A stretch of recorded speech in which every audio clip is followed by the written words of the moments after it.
अस्सलाम वालेकुम dear students, कैसे हैं आप सब। उम्मीद करता हूँ आप सब खैर आफियत से होंगे। आज के दिन हम मैकेनिक्स बाय क्यूके गौड़ी इसका चैप्टर नंबर 8 रेक्टिलिनियर मोशन का लेक्चर नंबर 1 देखेंगे। लेक्चर नंबर 1 का मतलब है कि आज के लेक्चर में हम चैप्टर नंबर 8 यानी कि रेक्टिलिनियर मोशन को स्टार्ट करेंगे। ठीक है, चैप्टर नंबर 8 को स्टार्ट करेंगे। तो टाइम मेरे पास कम है, तो इन शॉर्ट ही हम लेक्चर करेंगे और इस एक आर्टिकल को कंप्लीट करने की कोशिश करेंगे। तो माइंड ज़रा तेज़ कर लें, क्योंकि मैं कम चीज़ें ही बताने की कोशिश करूँगा। Motion of A particle along a straight line is called rectilinear motion.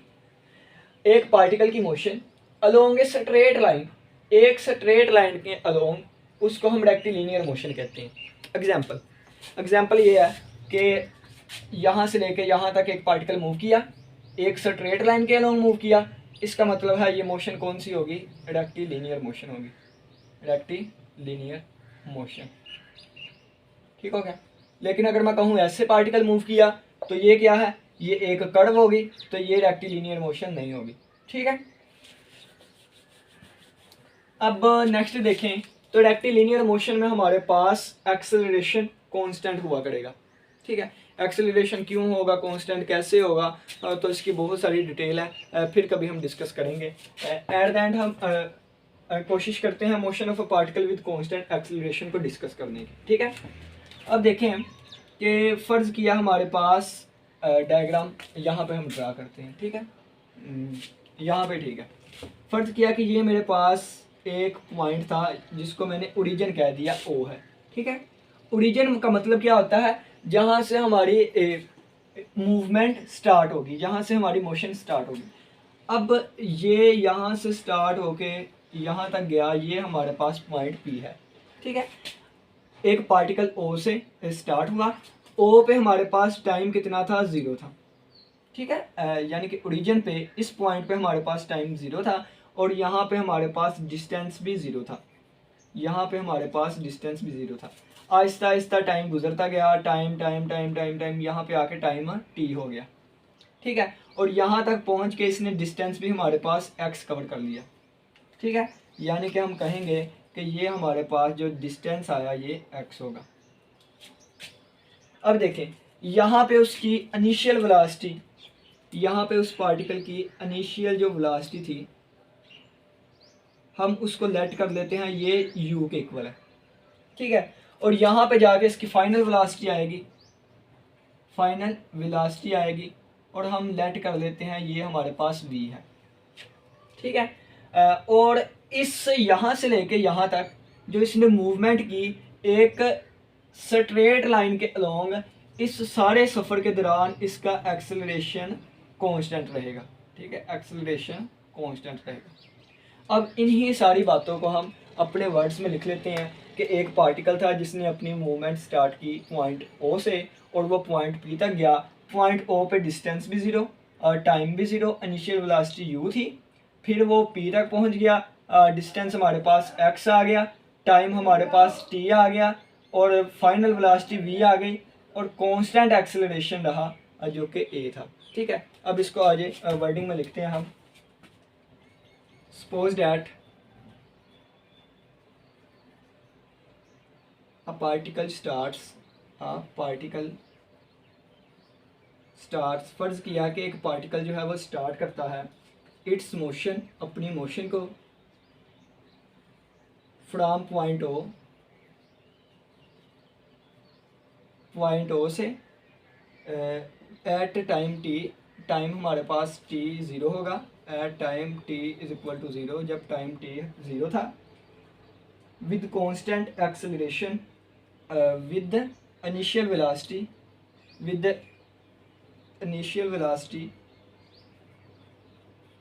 u,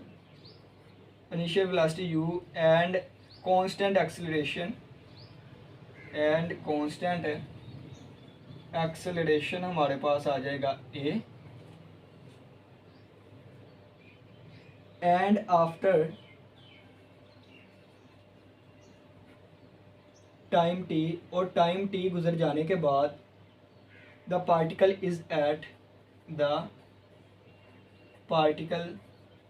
is at, particle जो है वो आ जाएगा पॉइंट पी के ऊपर एट अ डिस्टेंस x, और इसने x डिस्टेंस कवर कर लिया है, एक डिस्टेंस x के ऊपर, मूविंग विद वेलोसिटी, और इसकी वेलोसिटी जो होगी या जिस वेलोसिटी पे यहाँ पे आके मूव कर रहा है वो हमारे पास v है। देन तो फिर नज़र आ रहा है ना आप लोगों को कि नहीं? हाँ ठीक है, नज़र आ रहा है। देन उस वक्त हमारे पास एक्सेलरेशन किसके इक्वल आएगा? एक्सेलरेशन आ जाएगा dv/dt। ये चीज़ भी नज़र आई? हाँ जी, ये चीज़ भी नज़र आ गई। ठीक है, अब अगर आपको यहाँ पे थोड़ा सा साइड पे एक्सेलरेशन के बारे में बता दूँ तो 3 तरह के एक्सेलरेशन के फार्मूला आपको यहाँ पे लिखवाता हूँ। एक तो हमारे पास एक्सेलरेशन आ जाता है वेलोसिटी का derivative with respect to t के। ठीक है, ये हमारे पास नंबर 1। अब देखें कि अगर मैं इस पर चेन रूल अप्लाई करूं तो dv/dx और मल्टीप्लाई बाय dx/dt। ठीक है, जिस तरह बच्चों को सिखाया जाता है कि ये चीज़ इसके साथ कैंसिल हो जाएगी, दोबारा वही बच जाएगी, चेन रूल। ठीक है, तो चेन रूल अप्लाई किया, वेलोसिटी जो है वो x पे डिपेंड करती है डिस्टेंस पे। ठीक है, डिस्प्लेसमेंट डिस्टेंस पे, और ये जो x है ये t पे डिपेंड करता है टाइम पे। ठीक है, अब यहाँ से अगर आप देखें तो a इज इक्वल टू ये dv/dx वैसे का वैसे ही रहा। अब dx/dt क्या है? वेलोसिटी है। x का derivative with respect to t, distance displacement का derivative with respect to t, तो ये v होता है, तो ये हमारे पास v आ जाएगा। तो यहाँ से एक एक्सेलरेशन का हमारे पास फार्मूला बन गया v.dv/dx। ठीक है, ये हमारे पास बाद में लिखते हैं। ठीक है, और तीसरा फार्मूला अगर आपको लिखाऊं तो a बराबर होता है double derivative of x with respect to t। ठीक है, यानी कि डिस्टेंस डिस्प्लेसमेंट का हम डबल डेरिवेटिव लें तो उस वक्त हमारे पास आ जाता है एक्सेलरेशन। तो ये हमारे पास ये नंबर पहला फार्मूला, दूसरा फार्मूला, और ये हमारे पास तीसरा फार्मूला। तो ये हमारे पास 3 फार्मूलाज हो गए। ठीक है, अब यहाँ पे गौर करिएगा, ये हमारे पास a किसके इक्वल है? a हमारे पास इक्वल है dv/dt के। ठीक है, यहाँ पे थोड़ा सा नीचे करके लिख लेते हैं, a is equal to dv/dt। 1 minute के लिए अपने माइंड को पास करिए। तो हम ये सारा आर्टिकल करेंगे ना, तो इसमें हमारे पास 3 इक्वेशन ऑफ मोशन आएंगी। वो इक्वेशन ऑफ मोशन कौन सी हैं? तो क्लास 9th फिजिक्स में आप उन इक्वेशन ऑफ मोशन को पढ़ के आए थे, तो वो इम्पोर्टेंट क्वेश्चन भी था। थोड़ा सा आपको इसके बारे में बता देता हूँ कि हमने कहा था कि ये हमारे पास इस साइड पे टाइम है।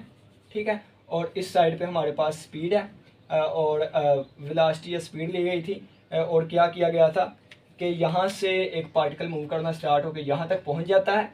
फिर हमने क्या किया कि यहाँ से एक ट्रायंगल बना ली, और एक हमने ये वाली रेक्टेंगल बना ली। ठीक है, इसको हमने ओ का नाम दिया था, इसको हमने ए का, इसको हमने बी का, इसको हमने सी का, इसको हमने डी का। ठीक है, तो पार्टिकल कहाँ से लेकर कहाँ तक मूव किया था? पार्टिकल यहाँ से लेके यहाँ तक मूव किया था, यहाँ से लेके यहाँ तक। ठीक है, इसको हमने एक्सेलरेशन कहा था। ठीक है, यहाँ पे स्पीड वी आई थी, इनिशियल स्पीड, यहाँ पे जाकर पहुँच पे हमारे पास फाइनल स्पीड आ गई। यहाँ पे वी एफ थी, यहाँ पे वी आई, यानी कि ये देखिए ये पॉइंट वी आई था, ये वी एफ था, और यहाँ से लेके यहाँ तक हमारे पास टाइम टी था, और बस ये चीज़ें थी। अगर आप देखें तो ये हमारे पास वी आई, यानी कि यहाँ से लेके यहाँ तक वी आई थी, और यहाँ से लेके यहाँ तक वी एफ था। और अगर हम इतनी चीज़ फाइंड करना चाहें तो इस सारे में से इस छोटे पोर्शन को माइनस करेंगे तो ये आ जाता था वी एफ माइनस वी आई। ठीक है, तो ये सारी हमारी डायग्राम रेडी हो गई। तो यहाँ से अगर हम इक्वेशन ऑफ मोशन बनाना चाहें तो इक्वेशन ऑफ मोशन हमारे पास आती थी, एक्सेलरेशन किसके इक्वल था, और ये हमारे पास टी था, और ये चीज़ भी हमारे पास टी है। ठीक है ना, यानी कि ये साइड आमने सामने वाली साइड बराबर होती है। ठीक है, तो यहाँ से अगर हम देखें तो एक्सेलरेशन किसके इक्वल होता था?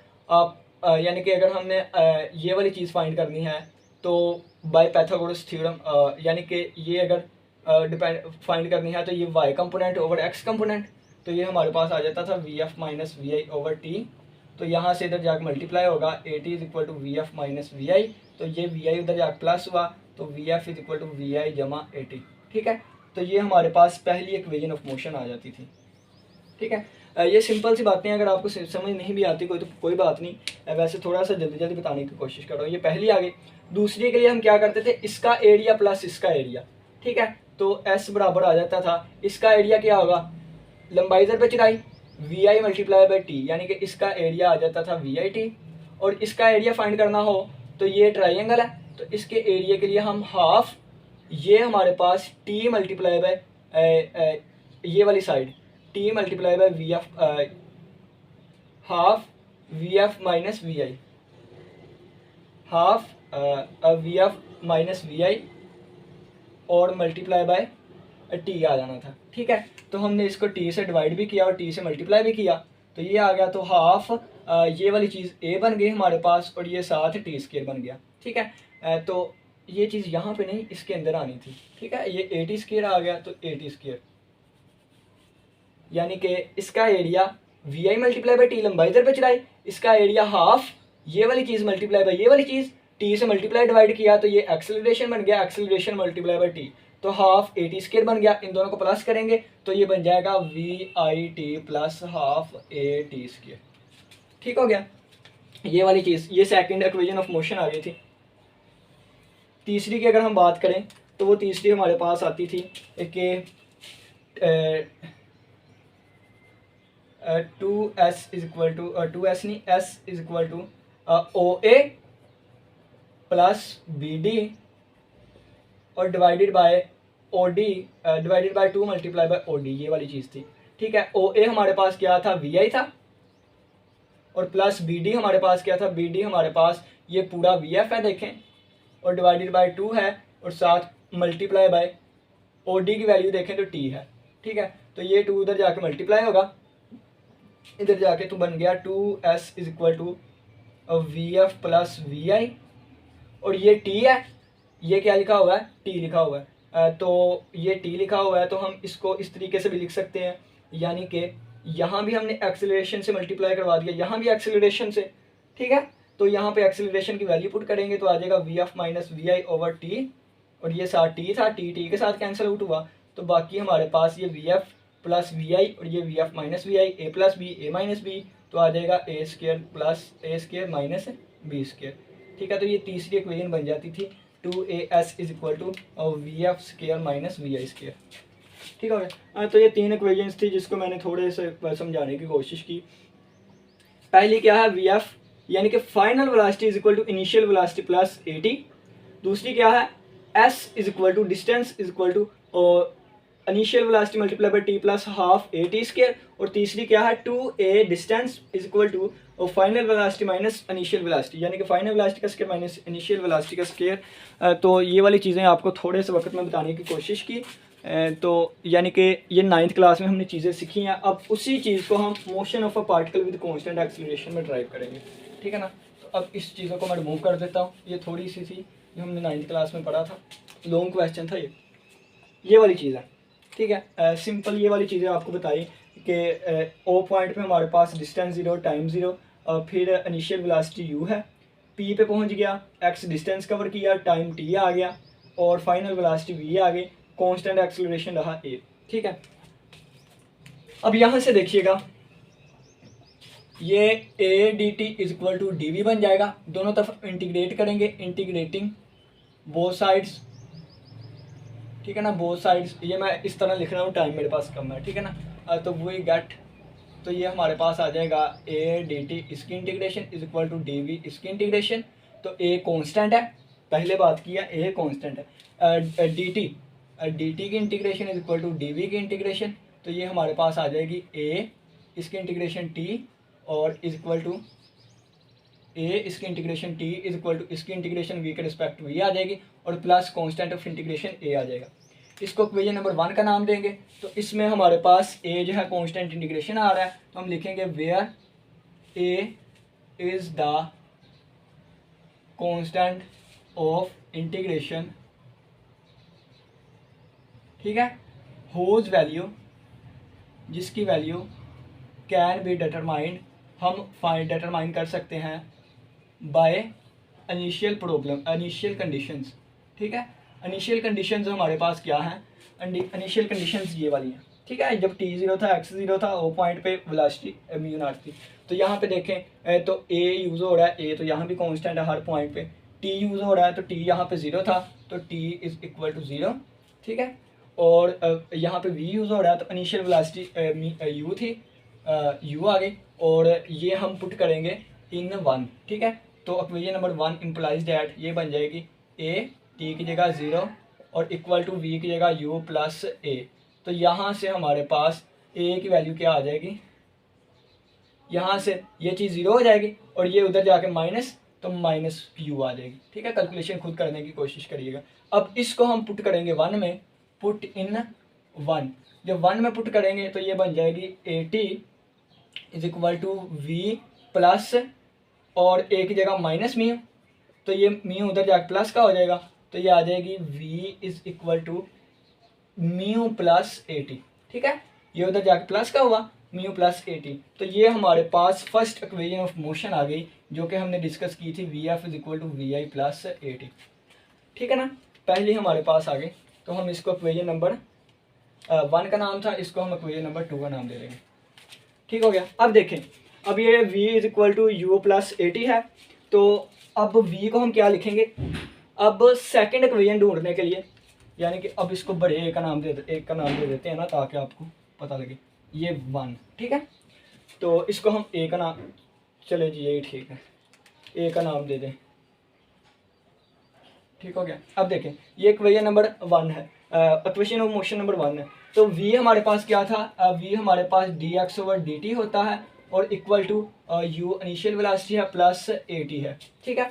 तो हम इंटीग्रेट करेंगे विद रिस्पेक्ट टू t के, integrating both sides with respect to dt t, ठीक है। t के रिस्पेक्ट हम दोनों तरफ इंटीग्रेट करेंगे, तो ये हमारे पास आ जाएगा integration dx over dt, t के रिस्पेक्ट इंटीग्रेट करना है तो dt आ जाएगा, u dt यानी कि t के रिस्पेक्ट इंटीग्रेट किया, और प्लस at dt यानी कि t के रिस्पेक्ट इंटीग्रेट हमने इसको किया, ठीक है। तो ये dt से के साथ कैंसिल, और ये इसके साथ कट के हमारे पास बाकी आ गया x is equal to u constant, क्योंकि t के रिस्पेक्ट इंटीग्रेशन है, और t के रिस्पेक्ट इंटीग्रेशन t आ जाएगी, और प्लस क्योंकि कॉन्स्टेंट की इंटीग्रेशन t आ जाती है साथ, और प्लस ये हमारे पास at था, तो a कॉन्स्टेंट है बाहर, और t dt हमारे पास पावर रूल लगेगा इसका टी स्क्वायर ओवर टू, और plus constant of integration b आ जाएगा। तो इसको हम इक्वेशन नंबर b का नाम दे देंगे, ठीक है। उसको a का नाम दिया था, इसको b का नाम दे देते हैं। तो हम यहाँ पे आगे सोल्व करते हैं इस आर्टिकल को, नेक्स्ट हम यहाँ पे सोल्व कर लेते हैं। हम लिखेंगे, नज़र आ रहा ना, हाँ जी, where b is the constant of integration, b जो है वो कांस्टेंट इंटीग्रेशन है, हुज वैल्यू, यानी कि यही चीज़ सारी लिखेंगे, हुज वैल्यू, जिसकी वैल्यू कैन बी डेटरमाइंड, हम डिटरमाइन कर सकते हैं बाय इनिशियल कंडीशंस, और इनिशियल कंडीशंस कौन सी होंगी, यहाँ पे x यूज़ हो रहा है, तो इनिशियल कंडीशन पे फासला हमारे पास ज़ीरो था, डिस्टेंस, और u और t हमारे पास ज़ीरो था शुरू पे, और बस यही चीज़ें, ठीक है। तो जब इसकी वजह से हमारे पास इक्वेशन नंबर b जो है वो बनेगी, इक्वेशन नंबर b हमारे पास क्या बनेगी, x की जगह ज़ीरो आ गया, म्यू t की जगह ज़ीरो आ गया, प्लस a, और t की जगह ज़ीरो का स्क्वायर डिवाइडेड बाई टू, यानी कि ये चीज़ें यहाँ पे पुट की, और प्लस b, ठीक है। तो यहाँ से देखें, ये ज़ीरो, ये ज़ीरो, ये ज़ीरो, तो b की वैल्यू आगे ज़ीरो, और ये चीज़ हम पुट करेंगे, पुट इन b, यानी कि इक्वेशन नंबर b में दोबारा पुट करेंगे, तो x is equal to mu t u t plus, ये देखें तो a t square over two है, तो a t square over two, और प्लस b की जगह ज़ीरो आ जाएगा, ठीक है, ये वैल्यू। तो यहाँ से आ जाएगा x is equal to mu t plus half a t square, और ये हमारे पास सेकंड इक्वेशन आ जाएगी, ठीक है। ये हमारे पास सेकंड इक्वेशन आ जाएगी, जो कि 9th क्लास पे अगर हम देखें तो लिखा होता है s is equal to we i t plus half a t square, यानी कि बस u की जगह वी आई इनिशियल वेलोसिटी, और फासले की जगह s। नेक्स्ट तीसरी इक्वेशन के लिए हमें पता है,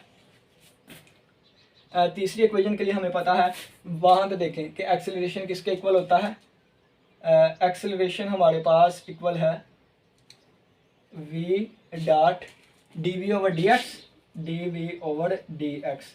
इसको हम डी एक्स को इस तरफ ले जाएंगे तो A D x is equal V dot D V. तो integrate both side, integrating both sides पे हम इंटीग्रेट करेंगे तो ये हमारे पास आ जाएगा a D x is equal to v d x. इसकी इंटीग्रेशन तो ए कांस्टेंट बाहर आ जाएगा और ये साथ एक्स आ जाएगा, ठीक है। और कांस्टेंट की इंटीग्रेशन साथ वही वेरिएबल होता है, यानी कि जिसके रिस्पेक्ट होता है वही होता है। तो ये आ जाएगा v है, ठीक है, डी वी है, तो ये आ जाएगा वी स्क्वायर ओवर 2 और प्लस कांस्टेंट इंटीग्रेशन c आ जाएगा, ठीक है। तो यहाँ से हम इसको इक्वेशन नंबर c का नाम देंगे। तो इनिशियल वैल्यू कंडीशंस यूज़ करेंगे, दोबारा वही चीज़, वेयर c इज़ द, यानी कि ये capital C is the constant of integration, ठीक है, whose value can be determined by initial conditions। Time कम है हमारे पास, वो इनिशियल कंडीशन कौन सी होगी, यहाँ पे x यूज़ हो रहा है तो x हमारा 0 था शुरू पे, और v यूज़ हो रहा है तो वहाँ पे हमारे पास म्यू था, तो v is equal to mu था। तो ये वैल्यूज़ यहाँ पे पुट करेंगे तो इक्वेशन नंबर c जो है वो इम्प्लाइज डैट बन जाएगी। x की जगह 0 रखा तो इज इक्वल टू v की जगह म्यू स्क्वायर रखा, म्यू आ गया, म्यू स्क्वायर प्लस c बन गया। तो यहाँ से ये चीज़ 0 is equal to mu square over 2 plus c। तो यहाँ से हमारे पास c की वैल्यू आ जाएगी म्यू स्क्वायर ओवर 2, उधर जाकर माइनस का हो जाएगा, माइनस यू स्क्वायर ओवर 2, ठीक है। तो ये वाली वैल्यू जो हमारे पास आई है ये हम पुट करेंगे किस में, पुट करेंगे इक्वेशन नंबर c में, ठीक है। पुट इन इक्वेशन c जब इक्वेशन c में पुट करेंगे तो ये बनेगा A X is equal to V square over 2 और c की जगह वैल्यू पुट की तो minus U square over 2 LCM आ गया तो ये बन जाएगा V square minus U square, 2 उधर जाकर मल्टीप्लाई हुआ तो 2ax is equal to V square minus U square, ठीक है। तो ये हमारे पास नेक्स्ट हमारी इक्वेशन नंबर 3 आ गई, ठीक है, इक्वेशन ऑफ मोशन नंबर 3, ठीक है। तो अगर 9th क्लास में देखें तो इसको इस तरह लिखा गया था 2as is equal to we F square minus we I square, यानी फाइनल वेलोसिटी का स्क्र माइनस इनिशियल वेलोसिटी का स्क्र। वी यू को मिक्स नहीं करना, आप लोगों ने याद रखना है फाइनल वेलोसिटी का स्क्र माइनस इनिशियल वेलोसिटी का स्क्र। या इस तरह कि यू वी होता है ना तो यहाँ पे उलट आना है तो साथ माइनस साइन, ठीक है, यानी कि U V W X Y Z, तो यू वी था ना तो लेकिन हमने वी से यू की तरफ जाना है तो नेगेटिव साइन आ जाएगा, ठीक है ना। वैसे भी आप याद रख लें फाइनल माइनस इनिशियल होता है, फाइनल वेलोसिटी का स्क्वायर माइनस इनिशियल वेलोसिटी का स्क्वायर। तो ये हमारे पास इक्वेशन नंबर 2, इक्वेशन नंबर 1 और इक्वेशन नंबर 3 है। उम्मीद करता हूँ इस आर्टिकल की समझ आई होगी। किसी का कोई भी क्वेश्चन हुआ तो लाजमी पूछिएगा। इसी के साथ इजाज़त दीजिए। अल्लाह हाफिज़, अल्लाह निगहबान।